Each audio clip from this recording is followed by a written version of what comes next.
Hi, this is Matt from tracyandmatt.co.uk and for unboxings.com, and here I have the Acer neoTouch S200, otherwise known as the Acer F1. We're just going to do an unbox for you now.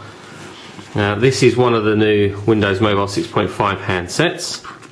Just going to quickly take a look at. Handset immediately on top, as you can see there, and we'll look at that in a bit more detail in just a few moments.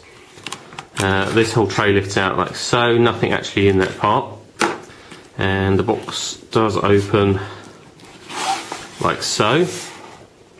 And inside there we have a quick start guide, which takes you through all the important bits like connecting up, charging, installing the battery and so on. The user manual on CD. Then there's getting started and synchronization for the online synchronization as part of 6.5. There's a screen protector and the warranty card. Also in the box we have a standard USB to mini USB sync charge cable, and then there is a standard mini USB style charger, and then a 3-pin UK plug. Also in the box is a battery, which is a 1350 mAh battery. Actually, considering the capacity, the battery seems quite large physically, but that's just an observation. And then we have a wired headset, which has a standard 3.5mm 4-pole jack on one end, length of cable. Then we have a microphone with a push button, though there's no volume control. And then the headphones themselves on the other end, pretty standard looking headphones, pretty average, and whether or not they're any good, can't really say at the moment. But that's everything that you actually find in the box itself. So let's take a look at the handset itself. There are some initial similarities between the F1 and say the HTC Touch HD, and I'm actually going to bring that alongside straight away. And as you can see there, they are quite similar looking handsets. Fairly similar in terms of size. Screen size is almost identical. I think there's a 0.1 inch difference between the screen size. The HD having a forward-facing camera for video conferencing, where the F1 does not, the neoTouch does not. The keys underneath are almost identical. This touch-sensitive area underneath, where you have the phone keys, the home and the back button, again are the same on the HD. And in terms of thickness, we're pretty similar there as well. So very similar, and I think that's going to be certainly going to have a very similar market.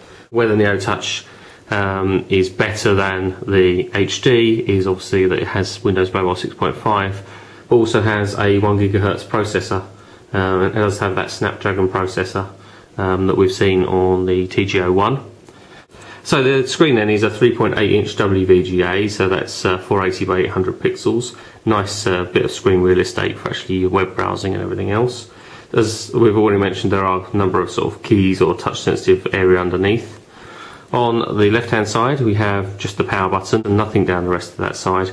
It's pretty clean. On the bottom then we just have a simple hole for the microphone and then the USB sync charge connector. On the right hand side we have a dedicated camera button and also a very small up-down volume control rocker at the top. And actually on the top itself we have a 3.5mm headphone jack, so we can plug in our headphones or indeed our wired headset that's supplied. And then also we have space for a stylus, and it's a small telescopic stylus. It's actually quite lightweight and quite thin, but styluses don't tend to get used that much typically now. It's we tend to use our fingers or our thumbs on the screen. On the back we have a 5 megapixel autofocus camera, which does also have a light, which is good, or flash, or whatever you want to call it, but that's good that that's included. There's no mirror for your self-portraits, but as you can see the black is extremely shiny, piano black, so if you wanted to take a picture of yourself as a self-portrait, you certainly could do so, I'm sure. Back pops off just like so. It's quite thin and plastic, the back. It's worth mentioning that it's probably going to get quite easily scratched, the back cover there, but I guess you could replace it. And the battery pops in like so. and holds in place. The battery does have to be removed to get to the SIM card, but that's pretty standard. And our micro SD card socket is just here on the side. Do have to take the back cover off to get to the micro SD card, but obviously don't have to remove the battery. So just pop all the back cover back on like so, and that just all snaps in place. If we just power up, we'll just get a little bit of vibrate from inside. There we go, as it's turning on. So let's run down the rest of the specification. I've already mentioned the 1 GHz processor, which is a Snapdragon processor. We have 256 meg of RAM and 512 meg of ROM. That's pretty decent. 3.8 inch display. Quad band for GSM, so it will work pretty much wherever you take it throughout the world. And it is also dual band on the HSDPA channel. Wi-Fi built in is 802.11bng. And we have Bluetooth 2.1 with EDR support, and we have obviously that mini USB, which is USB 2.0 compliant. Built-in GPS, which is an assisted GPS chipset, and that micro SD card that we've already mentioned does support up to 32 gig. So let's just unlock, and it's warning me that I do not have a SIM card and asking me to participate in customer experience, which we will hide for now. And we'll cancel that fact. So unusually, immediately when we start up, we actually do have a series of icons on the screen, which is actually our home screen. We have 9 standard icons, then we have a lock, a keypad, and a settings button at the bottom. Now I'm just going to pop into the start menu, and I'm going to go into settings,